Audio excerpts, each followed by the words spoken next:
I left my husband and went to stay with my brother. Not because of an affair, not because of a fight over money, but because of the way he buys groceries. We've been together for 17 years. Our marriage, on the surface, looks strong. We've weathered rough patches, found our way back to each other more than once, and built a life most people would call comfortable. My husband earns more than I do and is seen as the main provider. I work part-time as a teacher while attending university, and most of my paycheck disappears into tuition. But the truth is, neither of us is struggling. We have a combined income of over $200,000 a year, and I have a substantial trust fund. We live in a community where the average household brings in less than $50,000. We are secure, or at least we should be. The cracks have always been there, hidden in the little ways he exerts control. My spending, my decisions. He likes to have the final say, even though I've never touched a cent of his income. I've always used my own money. But the thing that has haunted our marriage for years isn't just about control. It's about his obsession with saving money, his frugality, his determination to get a deal, no matter the cost to anyone else. And this is where the problem begins.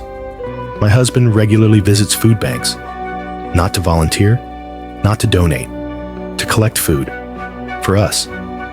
He insists it's just smart money management.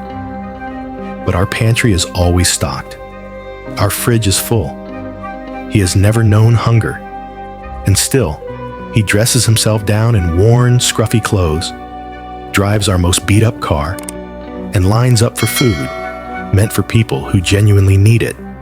He blends in, pretends. Then he comes home with bags of groceries, sometimes things we never even eat, while somewhere in our town, families are going without. I've tried to reason with him. I've shown him posts from local food banks describing shortages. I've told him about the mothers who line up hours early, hoping to get fresh produce before it runs out. I've begged him to volunteer so he can see firsthand what these places mean to the community. He refuses, says there's no harm, says anyone could go if they wanted. And because we never actually need what he brings home, so much of it ends up in the trash. Perfectly good food, gone to waste, while people in our own neighborhood post online asking if anything is left. Yesterday, I opened our fridge and saw it overflowing with fresh meat and vegetables, items I knew didn't come from our regular grocery store. My stomach sank. I asked him where it came from. He didn't hesitate. He'd gone to a food bank after seeing a Facebook post about a big donation. He told me, with no shame, that he got there early, that people should have done the same. I pulled out my phone, showed him the desperate comments from people who arrived later, hoping for scraps. There was nothing left for them. He brushed it off, said it was their problem, not his. Something in me broke.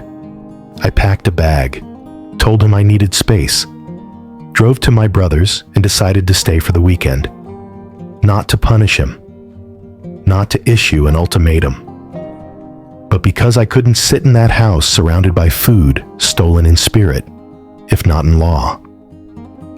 He called me vindictive, accused me of overreacting, said he'd go back to the food banks no matter what I thought.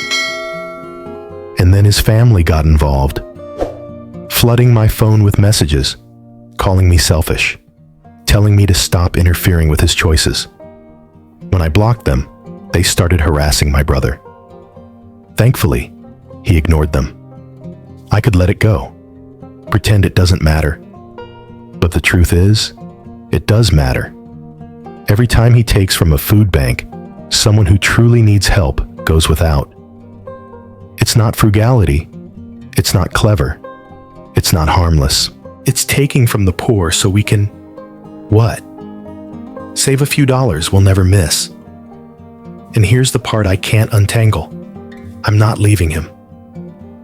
I tell myself, it's because this is just one part of who he is, not the whole picture.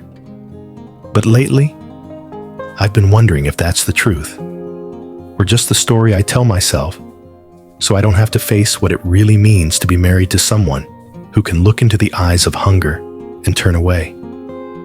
So, am I the asshole? If you've ever wanted a clear view into the quiet cracks that can split a marriage apart, this is it. It's not always loud fights or grand betrayals. Sometimes it's the quiet, calculated choices. Choices that reveal who someone truly is.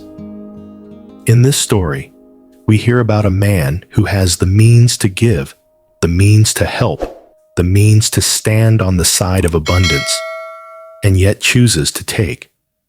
And not just take, but take from the hands of those who need it most. This isn't about a legal definition of theft. It's about ethics, compassion, humanity. What struck me most was not just his behavior, but his defiance when confronted. The refusal to even consider the harm, the dressing down, the beat-up car, the calculated disguise. These aren't the choices of someone unaware. They're the choices of someone who knows exactly how it looks and doesn't care. And maybe the hardest part of all? The wife's confession that she's not leaving. Because that's the reality many people face. Loving someone whose values clash so deeply with your own that every shared moment becomes a quiet moral negotiation. So here's the question I'll leave you with. When someone you love shows you a part of themselves that is utterly at odds with who you are, do you look away or do you walk away? Let me know what you think.